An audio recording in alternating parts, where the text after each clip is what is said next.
말이 예쁘면 참 좋죠. 많은 분들이 아마 공감하실 거예요. 상냥하고 공손한 말투. 이게 뭐랄까 좋은 소통의 기본이다. 이렇게 배우기도 하고요. 네, 그렇죠. 보통 그렇게들 생각하죠. 근데 오늘 저희가 살펴볼 신동일 작가의 버티는 힘, 언어의 힘. 이 발췌글은요, 약간 좀 다른 이야기를 하는 것 같아요. 아, 어떤 점이 다른가요? 모두가 똑같이 예쁜 말만 하려고 애쓰는 게 꼭 좋은 것만은 아닐 수 있다. 오히려 그게 너무 획일적인 문화를 만들어서 나중에는 사회적 비용으로 돌아올 수도 있다. 뭐 이런 지적인데요. 흥미로운데요? 획일적인 말 문화가 사회적 비용이라? 네, 그래서 오늘 이 자료 보면서 언어 다양성이 왜 중요하고 또 너무 한 가지 기준만 내세우면 어떤 문제가 생길 수 있는지 좀 깊이 얘기 나눠보겠습니다. 좋습니다. 시작부터 재밌는 게 그 예쁜 말이라는 기준 있잖아요. 네네. 그게 때로는 좀 특정 집단의 말하는 방식을 표준처럼 만들어버리고 이게 은근한 권력이 될 수도 있다는 거예요. 권력이요? 예를 들면 어떤 걸까요? 뭐 예를 들어서 공식적인 자리에서 아나운서 같은 말투나 좀 어려운 어휘를 쓰는 걸 더 교양 있다 이렇게 여기는 분위기? 그런 거 생각하면 쉬울 것 같아요. 네네. 그럴 수 있겠네요. 그러다 보면 이제 사투리를 쓰거나 아니면 특정 사회계층에 좀 다른 언어 습관을 가진 분들은 내 말이 좀 부적절한가? 이런 느낌을 받을 수 있죠. 심하면 뭐 낙인처럼 느껴질 수도 있고요. 그렇군요. 그러니까 어떤 말투가 표준이다 이렇게 정해지는 순간 다른 말들은 자연스럽게 좀 비표준으로 밀려나는 거네요. 그렇죠. 근데 그게 그냥 기분 문제를 넘어서 뭔가 좀 실질적인 문제로도 이어질 수 있을까요? 바로 그게 창의성이나 혁신 문제로 연결될 수 있다고 봅니다. 창의성이요? 어떻게 연결되죠? 모두가 다 비슷비슷하게 말해야 한다는 그런 압박감 있잖아요. 네. 그게 결국은 생각의 다양성까지 좀 제한할 수 있다는 거죠. 표현이 자유롭지 못하면 사고방식도 좀 경직되기 쉽거든요. 아하. 그래서 신동해 작가님도 다양한 언어들을 안전한 느낌으로 사용할 수 있는 곳, 이런 곳이 장기적으로 봤을 때 더 매력적이고 일할 만한 공간이 된다. 이렇게 강조하는 거고요. 다양한 목소리가 나와야 새로운 아이디어도 나오고 뭐 그런 거겠네요. 맞습니다. 네. 안전하게 다양한 말을 쓸 수 있는 환경이라 듣고 보니 정말 중요하네요.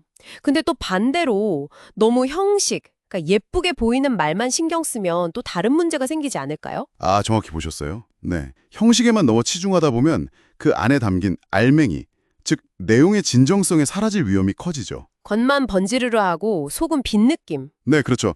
겉은 그럴듯하게 포장했는데 뭐랄까 진심이 잘 안 느껴지는 그런 소통이요. 사실 때로는 좀 투박하고 거친 표현이라도 그 안에 진심이 담겨 있다면 그게 공허한 미사여구보다는 훨씬 더 가치 있을 수 있거든요. 맞아요. 특히 저는 그 조직 문화에서 이런 게 좀 두드러지는 것 같아요. 아, 직장에서요? 네. 어떤 회사들은 그 회사 특유의 기업 언어나 좀 딱딱한 전문 용어, 이런 걸 은근히 쓰도록 하는 분위기가 있잖아요. 네, 그런 경우 있죠. 자기 원래 말투는 계속 숨기고 뭔가 정답처럼 보이는 말만 골라서 써야 한다면 진짜 피곤할 것 같아요. 심리적으로 부담이 크겠죠. 네. 이게 그냥 피곤함을 넘어서 뭐랄까 소속감도 좀 떨어지고 소외감 같은 걸로 이어질 수도 있을 것 같고요.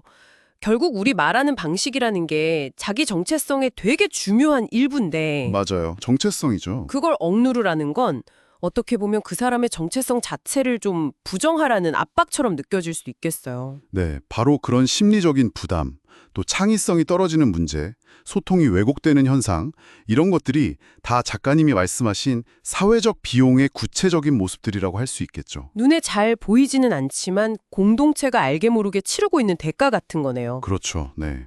그래서 결국 진정으로 아름다운 말이라는 건 겉모습을 꾸미는 게 아니라 서로의 다름을 인정하고 존중하는 태도, 거기서 나오는 소통이 아닐까 싶어요. 상대방의 말투가 내 기준이랑 다르다고 해서 틀렸다고 보는 게 아니라 네, 오히려 그 다름을 통해서 더 풍성한 대화를 나눌 수 있다. 이렇게 생각하는 문화가 필요하다는 거죠.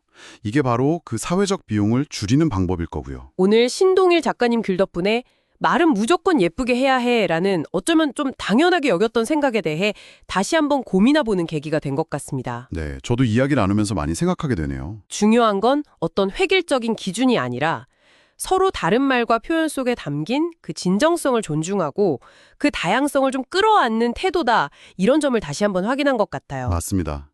여기서 마지막으로 청취자 여러분께 이런 질문을 한번 던져보고 싶어요. 네, 어떤 질문이신가요? 우리가 속한 사회나 조직이 단순히 언어적인 다양성을 그냥 참아주는 수준을 넘어서요.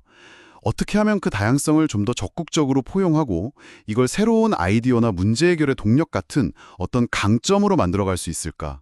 이 부분을 한번 생각해 보시면 어떨까 싶습니다. 다양성을 강점으로 만드는 방법이요. 네, 청취자 여러분께서도 각자의 자리에서 한번 고민해 보시면 정말 흥미로운 답을 찾으실 수 있을 것 같습니다.